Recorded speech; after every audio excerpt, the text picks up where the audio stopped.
ഹുക്മ ഹുക്മ ജീവൻ നൽകും വചനം. ഹുക്മ ഹുക്മ ജ്ഞാനം നൽകും വചനം. ഹുക്മ ഹുക്മ ജീവൻ നൽകും വചനം. ഹുക്മ ഹുക്മ ജ്ഞാനം നൽകും വചനം. ഈശോ മിശിഹായ്ക്ക് സ്തുതിയായിരിക്കട്ടെ. ലേവിയുടെ പുസ്തകത്തിൻ്റെ വിശുദ്ധ നിയമങ്ങളെക്കുറിച്ച് നമ്മളുള്ള വിചിന്തനമാണ് നമ്മൾ നടത്തിക്കൊണ്ടിരിക്കുക. വിശുദ്ധിയുടെ നിയമസംഹിതയെക്കുറിച്ചുള്ള ഭാഗങ്ങൾ, അതിലെ ആദ്യത്തെ വിശുദ്ധിയുടെ നിയമം അല്ലെങ്കിൽ ശുദ്ധത എന്താണ് എന്നതിനെക്കുറിച്ചുള്ള നിയമങ്ങൾ ആണ് പറയാൻ പോകുന്നത്. എന്തൊക്കെയാണ് ശുദ്ധവും അശുദ്ധവുമായത് എന്ന് വേർതിരിച്ചു പറയുന്ന ഒരു ഭാഗമാണ് പ്രധാനമായിട്ടും 11-ാമത്തെ അധ്യായത്തിൽ രേഖപ്പെടുത്തിയിരിക്കുക. അത് വളരെ ദൈർഘ്യമായിട്ട് 47 വാക്യങ്ങളിലൂടെയാണ് ഏതൊക്കെ മൃഗങ്ങൾ വിശുദ്ധമാണ്, ഏതൊക്കെ മൃഗങ്ങൾ അശുദ്ധമാണ്, ഏതൊക്കെ ഭക്ഷണങ്ങൾ വിശുദ്ധമാണ്, ഏതൊക്കെ ഭക്ഷണങ്ങൾ അശുദ്ധമാണ്. ഇത് പ്രധാനമായിട്ടും ഇസ്രായേലിൻ്റെ ഡയറ്ററി ലോസ് അനുസരിച്ചാണ് ഇരിക്കുക. അതിനൊരു പ്രത്യേക ഇസ്രായേലിൻ്റെ ഡയറ്ററി ലോസിൻ്റെ പ്രധാനപ്പെട്ട ഒരു ഭാഗമെന്ന് പറയുന്നത് നേരത്തെ സൂചിപ്പിച്ചതുപോലെ മറ്റുള്ളവരിൽ നിന്നൊക്കെ വ്യത്യസ്തമായ ഒരു ജീവിതക്രമം. ഇതാണ് ഇസ്രായേലിൻ്റെ ജീവിതക്രമമായിട്ട് പറയുക. ഈ ശുദ്ധവും അശുദ്ധവുമായിട്ട് ഓരോ മൃഗത്തെയൊക്കെ വേർതിരിക്കുന്നത് നമ്മളത് നേരത്തെ തന്നെ കണ്ടു. ഉൽപ്പത്തിയുടെ പുസ്തകത്തിൻ്റെ 7-ാമത്തെ അധ്യായത്തിൽ നോഹ ഒരു പെട്ടകം ഉണ്ടാക്കുകയും ആ പെട്ടകത്തിനുള്ളിലേക്ക് ശുദ്ധവും അശുദ്ധവുമായ വസ്തുക്കളെയൊക്കെ കയറ്റുകയും ചെയ്യണം എന്ന് പറയുന്നതിലൂടെ അവിടെ തന്നെ നമ്മൾ കാണുകയാണ് എന്തോ ഒരു പ്രത്യേകതയുണ്ട് ഓരോ വ്യക്തികൾക്കും ഓരോ സമൂഹങ്ങൾക്കും എന്ന് പ്രത്യേകമായിട്ട് നമ്മളെ ഓർമ്മിപ്പിക്കുകയാണ്. അതുകൊണ്ട് ഇങ്ങനെയുള്ള ശുദ്ധവും അശുദ്ധവുമായ നിയമങ്ങളുടെ വ്യവസ്ഥകളെക്കുറിച്ചാണ് പറയുന്നത്. ശുദ്ധമായ മൃഗങ്ങൾ ഏതൊക്കെയാണ്? ഒന്ന് രണ്ട് ഭാഗങ്ങളാക്കി ഇസ്രായേൽ ജനത്തോട് പറയുക, ഭൂമുഖത്തെ മൃഗങ്ങളിൽ നിങ്ങൾക്ക് ഭക്ഷിക്കാവുന്നവ ഇവയാണ്: പാദം വിഭജിച്ചിരിക്കുന്നതും ഇരട്ടക്കുളമ്പുള്ളതും അയവിറക്കുന്നതുമായ മൃഗങ്ങളെ നിങ്ങൾക്ക് ഭക്ഷിക്കാം. എന്നാൽ അയവിറക്കുന്നതോ ഇരട്ടക്കുളമ്പുള്ളതോ ആയ മൃഗങ്ങളിൽ ഇവയെ നിങ്ങൾ ഭക്ഷിക്കരുത് എന്ന്. ഒട്ടകം ഭക്ഷിക്കരുത്, കുഴിമുയൽ ഭക്ഷിക്കരുത്, മുയൽ ഭക്ഷിക്കരുത്, പന്നിയെ ഭക്ഷിക്കരുത്. ഇങ്ങനെയുള്ള ഡയറ്ററി ലോസ് കൊടുത്തിരിക്കുകയാണ് പ്രധാനമായിട്ടും ഈ വചനഭാഗങ്ങളിൽ. ഇതിൻ്റെയൊക്കെ അർത്ഥം എന്താണ്? ഇതിൻ്റെ അകത്ത് നേരത്തെ പറഞ്ഞ പോലെ സെപ്പറേഷനാണ്. മറ്റ് ദേശക്കാർ ചെയ്യുന്ന പോലെ ഇസ്രായേൽക്കാർ ചെയ്യാൻ പാടില്ല. അതാണ് ഒന്നാമത്തെ കാര്യം. രണ്ടാമത്തത്, യഹൂദൻ ഈ നിയമങ്ങളിലൂടെ ഉടമ്പടിയുടെ ബന്ധത്തെ പുനഃസ്ഥാപിച്ചെടുക്കുക. കാരണം ഇത് ആര് തന്ന നിയമമാണെന്നാണ് പറയുന്നത്? ദൈവം മോശയോട് പറഞ്ഞു. അപ്പം ദൈവം തന്ന നിയമത്തെ ലംഘിച്ചു കഴിഞ്ഞാൽ അത് ശിക്ഷാർഹമാണ്. അതുകൊണ്ട് അവിടെ ഉടമ്പടി നഷ്ടപ്പെടും.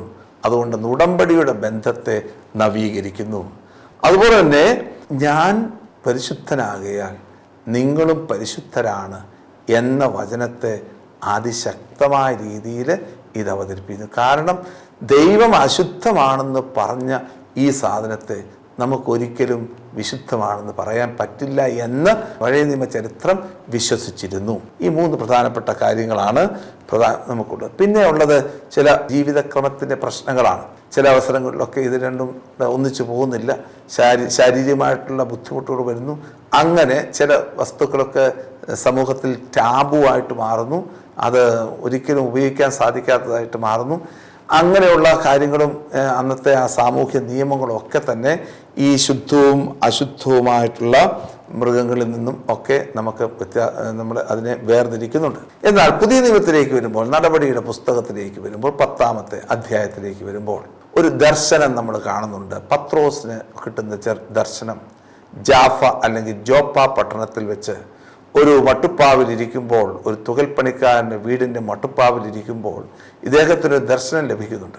ആ ദർശനം ഇപ്രകാരമാണ്: ഇതാ മുകളിൽ നിന്നും ഒരു വലിയൊരു പാത്രം, ഒരു സഞ്ചി നിറയെ സാധനങ്ങളുമായിട്ട് വരുന്നു. അതിൽ ലോകത്തിലുള്ള എല്ലാത്തിൻ്റെയും ശുദ്ധവും അശുദ്ധവുമായിട്ടുള്ള എല്ലാത്തിൻ്റെയും മൃഗങ്ങളുടെയും ഒക്കെ ഭക്ഷണം പാകം ചെയ്തിരിക്കുന്നു. ഇവയെടുത്ത് ഭക്ഷിക്കുക എന്ന് പത്രോസിനോട് പറഞ്ഞു. പത്രോസ് ചോദിച്ചു, ഇതൊക്കെ ശുദ്ധവും അശുദ്ധവുമല്ലേ, ഞാൻ എങ്ങനെ ഭക്ഷിക്കും?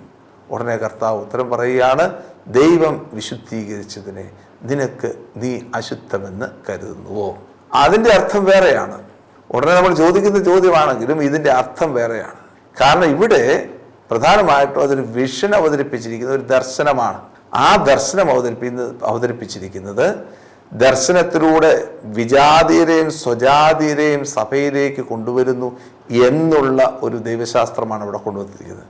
അല്ലാതെ ഈ പഴയ നിയമത്തിലെ ഡയറ്ററി ലോസ് അല്ലെങ്കിൽ വിശുദ്ധവും അശുദ്ധവുമായ മൃഗങ്ങളെ അത് പുതിയ നിയമത്തിലേക്ക് വന്നപ്പോൾ എല്ലാം നന്നായിപ്പോയി, നല്ല മൃഗങ്ങളാണ് എന്ന് കരുതുകയല്ല ചെയ്യുന്നത്.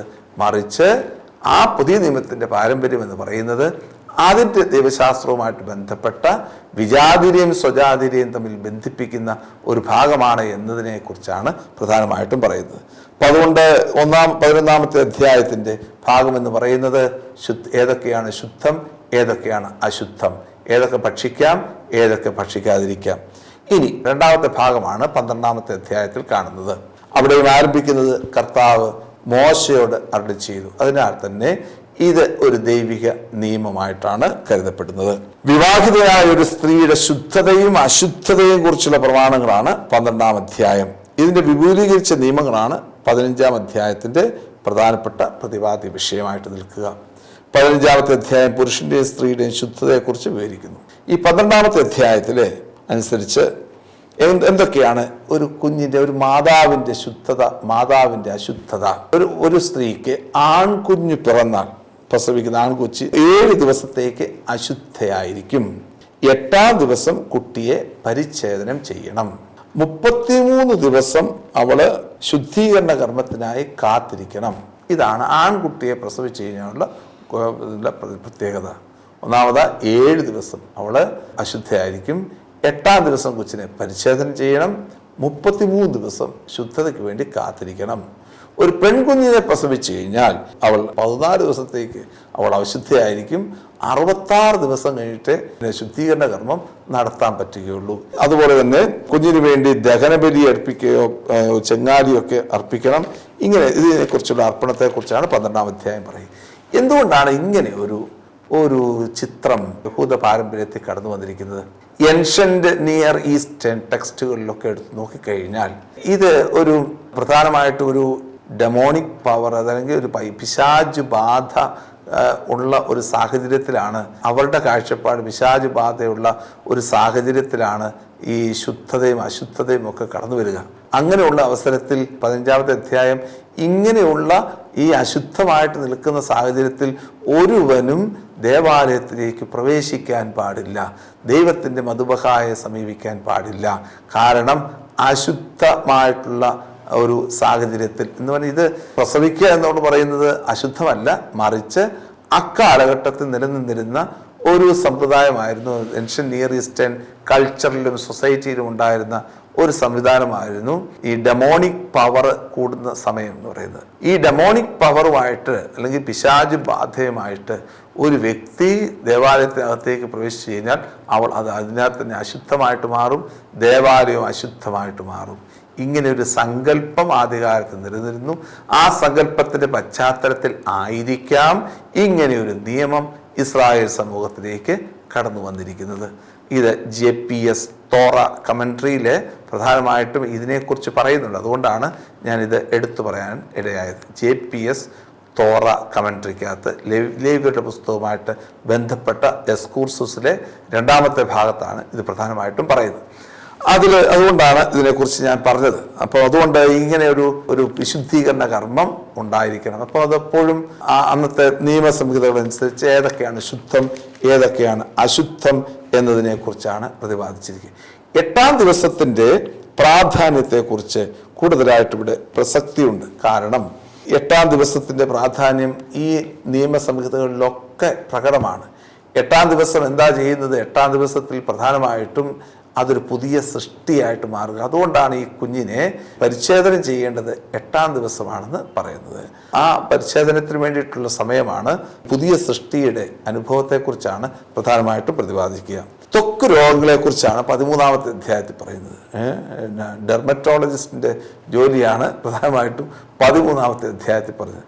ചിരങ്ങോ ചൊടിവോ എന്തെങ്കിലുമൊക്കെ ഉണ്ടെങ്കിൽ അതെങ്ങനെയാണ് കണ്ടുപിടിക്കുന്നത്? കുഷ്ഠരോഗമുണ്ടെങ്കിൽ കണ്ടുപിടിക്കുന്നത് എങ്ങനെയാണ്? കുഷ്ഠരോഗി ആരുടെ അടുത്തേക്ക് പോകണം? പണ്ട് ഡോക്ടർമാരൊന്നും ഇല്ലായിരുന്നു. അതുകൊണ്ട് കുഷ്ഠരോഗി അവൻ്റെ ശരീരത്തിലെ ഏതെങ്കിലും പാടുണ്ടെങ്കിൽ, വെളുത്ത പാടുണ്ടെങ്കിൽ അതൊക്കെ എങ്ങനെ കണ്ടുപിടിക്കും? അത് ആരാ പോയി കണ്ടുപിടിക്കുന്നത്? അതൊരു പുരോഹിതൻ്റെ ധർമ്മമായിരുന്നു പോയി കണ്ടുപിടിക്കേണ്ടത്. ആ പുരോഹിതൻ അവൻ്റെ ശരീരം മുഴുവൻ നോക്കും. അവൻ്റെ ശരീരത്തിൽ വെള്ളപ്പാടുണ്ടെങ്കിൽ കുറച്ച് കഴിയുമ്പോൾ പറയടാ നീ കുഷ്ഠരോഗമുണ്ട്, അതുകൊണ്ട് കുഷ്ഠരോഗിക്ക് എന്ത് വേണം? അശുദ്ധനാണ്, ഒരിക്കലും ദേവാലയത്തിനുള്ളിലേക്ക് പ്രവേശിക്കാൻ പാടില്ല.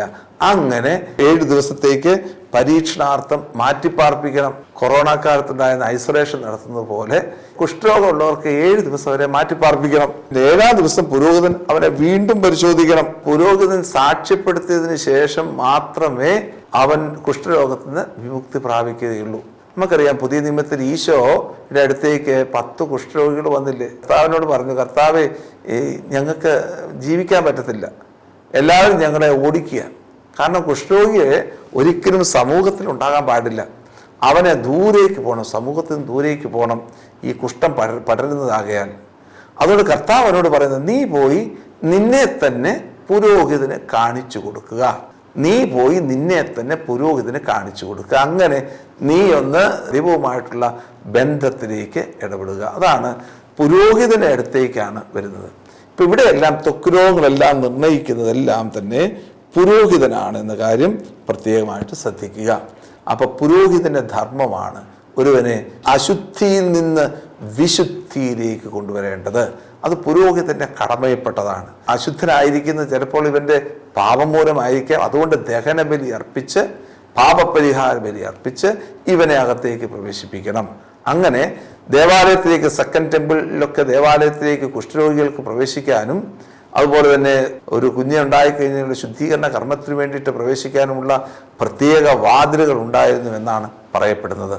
അതുകൊണ്ട് ദഹനബലിക്കൊക്കെ ഇങ്ങനെയുള്ള രോഗങ്ങൾ കടന്നു വരിക, വ്യാധികൾ കടന്നു വരുന്നത് പാപത്തിൻ്റെ ഫലമായിട്ട് ചിന്തിച്ചിരുന്ന ആളുകളുണ്ടായിരുന്നു. അതുകൊണ്ടാണ് പുതിയ നിയമത്തിലെ പ്രത്യേകിച്ച് യോഹന്നാന്റെ സുവിശേഷത്തിൽ ഈശോയോട് പറയുന്നത്, ഇവൻ അന്ധരായിട്ട് തീർന്നത് ഇവൻ്റെ പാപം മൂലമാണോ, ഇവൻ്റെ മാതാപിതാക്കൾ ചെയ്ത പാപം മൂലമാണോ എന്നുള്ള ചോദ്യങ്ങളൊക്കെ ഉയരുന്നതിൻ്റെ പ്രധാനപ്പെട്ട കാരണം ഇതാണ്. അതുകൊണ്ടാണ് ഇവിടെ ഏത് രോഗങ്ങളിലാണേലും പുരോഹിതന് പ്രത്യേകമായിട്ടുള്ള സ്വാധീനമുണ്ടായിരുന്നു. പുരോഹിതൻ നിശ്ചയിച്ചെങ്കിൽ മാത്രമേ അവന് രോഗബാധയിൽ നിന്ന് സുഖപ്പെടാൻ പാടുള്ളൂ. കുഷ്ഠം ബാധിക്കുന്നവർ പുരോഹിതന്റെ അടുത്ത് കൊണ്ടുപോകണം. ഇതാണ് പുരോഹിതത്തിന്റെ പ്രത്യേകം. വ്രണം ഉണങ്ങിയതിനു ശേഷം തലസ്ഥാനത്ത് വെളുപ്പം, അങ്ങനെ പുരോഹിതന്റെ നോക്കുന്ന കാര്യത്തെക്കുറിച്ചാണ് വളരെ ദീർഘമായിട്ട് 28 വരെയുള്ള വാക്യങ്ങളിൽ രേഖപ്പെടുത്തിയിരിക്കുന്നു. ഇനി 29ാമത്തെ വാക്യത്തിൽ, ഒരു പുരുഷന്റെയോ സ്ത്രീയുടെയോ തലയിലോ താടിയിലോ വ്രണമുണ്ടായാൽ പുരോഹിതൻ അത് പരിശോധിക്കണം. കുഷ്ഠരോഗം മാത്രമല്ല, ഏത് വ്രണം, ചെരങ്ങാണേലും ചൊറിയാണേലും കരപ്പനാണേലും എന്താണേലും അത് നോക്കേണ്ടത് പുരോഹിതനാണ്. എന്ത് രോഗം വന്നാലും അത് നോക്കേണ്ടത് പുരോഹിതനാണ്. ഒരു വൈദ്യൻ്റെ ജോലി പുരോഹിതൻ ചെയ്യണം. പിന്നെ ഇതെല്ലാം നോക്കുന്ന 7-ാം ദിവസം, 8-ാം ദിവസം അവനെ വിശുദ്ധനായിട്ട് അങ്ങ് പ്രഖ്യാപിക്കണം. അതാണ് പുതിയ ഒരു ജീവിതത്തിലേക്ക് അവനെ പ്രവേശിപ്പിക്കണം. 7 ദിവസം അവനെ നോക്കണം, 8-ാമത്തെ ദിവസം അവനെ വിശുദ്ധനായിട്ട് പ്രഖ്യാപിക്കണം. 38ാമത്തെ വാക്യം പറയുന്നു, ഒരു പുരുഷനോ സ്ത്രീക്കോ ശരീരത്തിൽ എവിടെയെങ്കിലും വെളുത്ത പാടുണ്ടായ പുരോഹിതൻ അത് പരിശോധിക്കണം.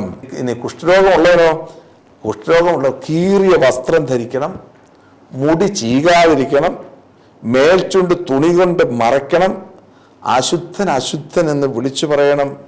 രോഗമുള്ള കാലമെല്ലാം അവൻ അശുദ്ധനാണ്. അവൻ പാളയത്തിന് വെളിയിൽ ഒരു പാർപ്പിടത്തിൽ ഏകനായി വസിക്കണം. ഇതാണ് കുഷ്ഠരോഗികളുടെ ജീവിതക്രമമെന്ന് പറയുന്നത്. ഇത് പുതിയ നിയമത്തിലെ ഈശോ പറയുന്ന സംഭവങ്ങളിലൊക്കെ നമുക്ക് വളരെ വ്യക്തമായിട്ട് കാണാൻ സാധിക്കും. ഇങ്ങനെയുള്ള രോഗങ്ങൾ ബാധിച്ച ആളുകൾ എങ്ങനെയാണ് ജീവിച്ചിരുന്നത്, ഇവരെ സമൂഹം ഭ്രഷ്ട് കൽപ്പിച്ചിരുന്നു. അന്നും ഇന്നും ഒക്കെ, അന്ന് ഈശോയുടെ കാലഘട്ടത്തിലൊക്കെ, പഴയ നിയമത്തിലും പുതിയ നിയമത്തിലും ഒക്കെ ഈശോയുടെ ഇങ്ങനെയുള്ള ഒരു ജീവിതക്രമം അവരുടെ ഇടയിലുണ്ടാകും. ഇതിൻ്റെയൊക്കെ പ്രത്യേകത, എല്ലാറ്റിൻ്റെയും പ്രത്യേകത പുരോഹിതന് കൊടുക്കുന്ന ഒരു പ്രാധാന്യത്തെക്കുറിച്ചാണ്. ഇനിയും ത്വക്ക് രോഗം ബാധിച്ചവരെ എങ്ങനെയാണ് ശുദ്ധീകരിക്കപ്പെടുന്നത് എന്നതിനെ കുറിച്ചാണ് 14-ാമത്തെ അധ്യായത്തിൽ വളരെയധികം വ്യക്തമായിട്ട് കൊടുത്തിരിക്കുന്നത്. അത് 8-ാം ദിവസത്തെ ശുദ്ധീകരണത്തെക്കുറിച്ചാണ്. അതാണ് 14-ാമത്തെ അധ്യായത്തിൻ്റെ പ്രധാനപ്പെട്ട പ്രതിപാദ്യ വിഷയം. 8-ാം ദിവസം അവൻ വിശുദ്ധീകരിക്കണം. 8-ാം ദിവസത്തിൻ്റെ പ്രത്യേകത നമുക്ക് ഞാൻ നേരത്തെ സൂചിപ്പിച്ചു. അത് day of creation and new creation, ഒരു പുതിയ സൃഷ്ടിയുടെ അനുഭവമാണ് 8-ാം ദിവസം. ആ സൃഷ്ടിയിലാണ് ദൈവം മഹത്വപ്പെടുന്നത്. നമുക്കറിയാം, ഈ ഉൽപ്പത്തി പുസ്തകത്തിൻ്റെ 2 വിവരണങ്ങളും കൂടെ എടുത്തു കഴിഞ്ഞാൽ, അതായത് ക്രിയേഷൻ്റെ ഉൽപ്പത്തി പുസ്തകത്തിൻ്റെ സൃഷ്ടിയുടെ 2 വിവരണങ്ങൾ, 1-ാം അധ്യായം 1 മുതൽ 2-ാം അധ്യായം 4 വരെയുള്ള 1-ാമത്തെ വിവരണവും 2-ാം അധ്യായം 4b മുതൽ 3-ാമത്തെ അധ്യായത്തിൻ്റെ മുഴുവൻ ഭാഗവുമുള്ള നമ്മുടെ സൃഷ്ടിയുടെ വിവരണം എടുത്തു കഴിയുമ്പോൾ 7-ാമത്തെ ദിവസം നടക്കുന്നത് സാബത്താണെങ്കിൽ 8-ാമത്തെ ദിവസം ഒരു പുതിയ ക്രിയേഷൻ ആരംഭിക്കുക. അതാണ് ഏദൻ തോട്ടം. അതാണ് പുതിയ ക്രിയേഷൻ, ഏദൻ തോട്ടം.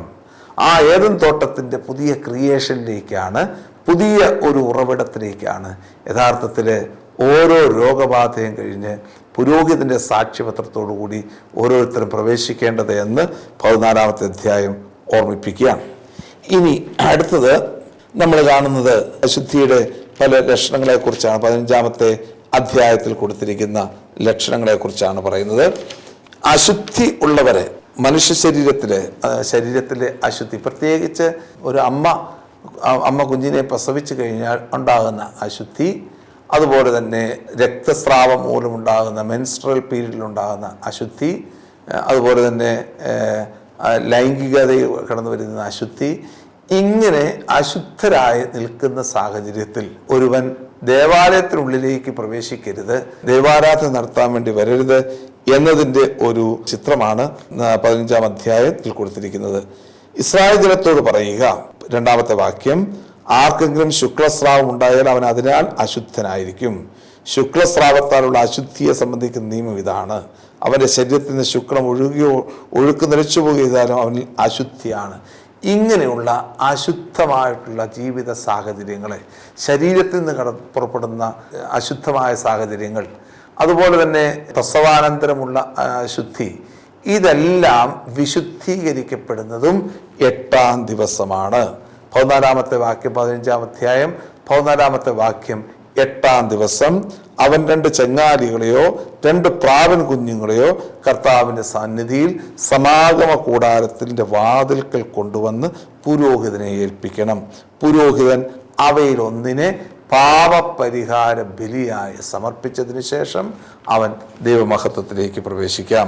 ഇതെല്ലാം സൂചിപ്പിക്കുക, ദേവാലയത്തിൽ പ്രവേശിക്കുന്നത്, ഇതൊക്കെ പുരോഹിതന്മാരാണ് ഇതിന് നേതൃത്വം കൊടുക്കുന്നത് എന്നതിനെ സൂചിപ്പിക്കുകയാണ്. അതുകൊണ്ട് ഇങ്ങനെയുള്ള ഒരു ശുദ്ധതയെക്കുറിച്ചും അശുദ്ധതയെക്കുറിച്ചുമുള്ള ഒരു നിയമസംഹിതയാണ് 11 മുതൽ 13-15 വരെയുള്ള അധ്യായങ്ങളുടെ പ്രധാനപ്പെട്ട പ്രതിപാദ്യ വിഷയമായിട്ട് നിൽക്കുക.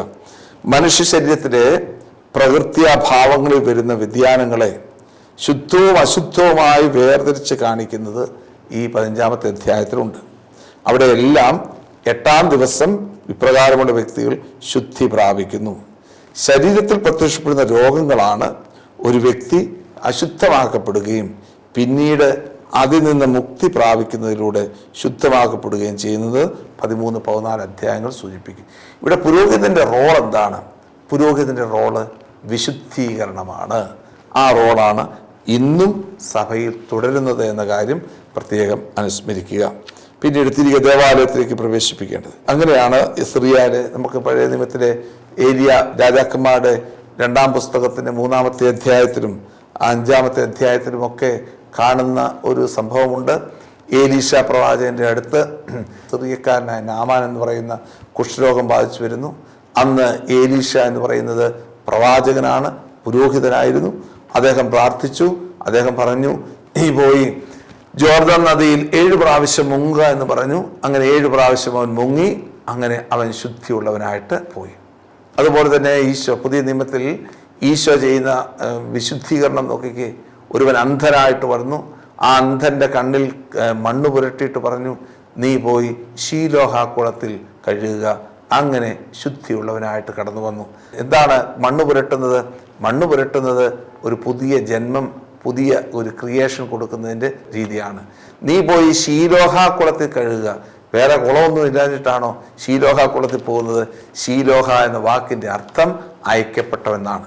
ഈശോയാകുന്ന അയക്കപ്പെട്ടവനിൽ പോയി ജീവിതത്തെ കഴുകി വെടിപ്പാക്കുമ്പോഴാണ് ശുദ്ധത നമ്മുടെ ജീവിതത്തിലേക്ക് കടന്നു വരുന്നത് എന്ന് 11 മുതൽ 15 വരെയുള്ള അധ്യായങ്ങൾ നമ്മളെ ഓർമ്മപ്പെടുത്തുകയാണ്. അപ്പോൾ ഇതാണ് ഒന്നാമത്തെ ഭാവം എന്ന് പറയുന്നത്, ശുദ്ധതയെക്കുറിച്ചുള്ള നിയമസംഹിത. അതുകൊണ്ട് ഈ ഭാഗങ്ങളിലേക്ക് പ്രവേശിക്കുമ്പോൾ എപ്പോഴും ഓർത്തിരിക്കേണ്ട തിരുവചന ഭാഗം ഒന്നുകൂടി ഞാൻ ആവർത്തിക്കാം. 11-ാം അധ്യായം 44-ാം വാക്യം, ഞാൻ നിങ്ങളുടെ ദൈവമായ കർത്താവാകുന്നു, നിങ്ങൾ നിങ്ങളെ തന്നെ വിശുദ്ധീകരിക്കുകയും പരിശുദ്ധരാക്കുകയും ചെയ്യുവിൻ, കാരണം ഞാൻ പരിശുദ്ധനാകുന്നു. ഈ ഒരു വചനഭാഗമാണ് ഹൃദയത്തിൽ സൂക്ഷിക്കേണ്ടത്. ദൈവത്തിൻ്റെ പരിശുദ്ധിയുടെ മുമ്പിലാണ് നമ്മളുടെ പരിശുദ്ധി സമർപ്പിക്കേണ്ടത്. നമ്മളുടെ വിശുദ്ധി അശുദ്ധമായ ജീവിത സാഹചര്യത്തിൽ നിന്ന് ദൈവത്തിൻ്റെ വിശുദ്ധിയിലേക്കുള്ള യാത്രയാണ്, കാനാൻ ദേശത്തേക്കുള്ള നമ്മുടെ ജീവിത യാത്രയെന്ന് ഈ അധ്യായങ്ങൾ നമ്മളെ ഓർമ്മിപ്പിക്കുന്നു. ഇനിയുള്ള ഭാഗം വിശുദ്ധിയുടെ നിയമത്തിൻ്റെ 2-ാമത്തെ ഭാഗമാണ്, വിശുദ്ധിയുടെ നിയമസംഹിത. 17 മുതൽ 27 വരെയുള്ള അധ്യായങ്ങളുടെ പ്രതിപാദനത്തിലേക്ക് നമുക്ക് അടുത്ത എപ്പിസോഡിൽ പ്രവേശിക്കാം. അതുവരെ ഈ വചനഭാഗങ്ങൾ വായിച്ച് ധ്യാനിച്ച് പ്രാർത്ഥിച്ചുകൊണ്ട് കർത്താവിൻ്റെ ഹിതത്തിനു വേണ്ടി ജീവിതത്തെ സമർപ്പിക്കുക. ആമേൻ. ജീവൻ നൽകും വചനം, ജ്ഞാനം നൽകും വചനം.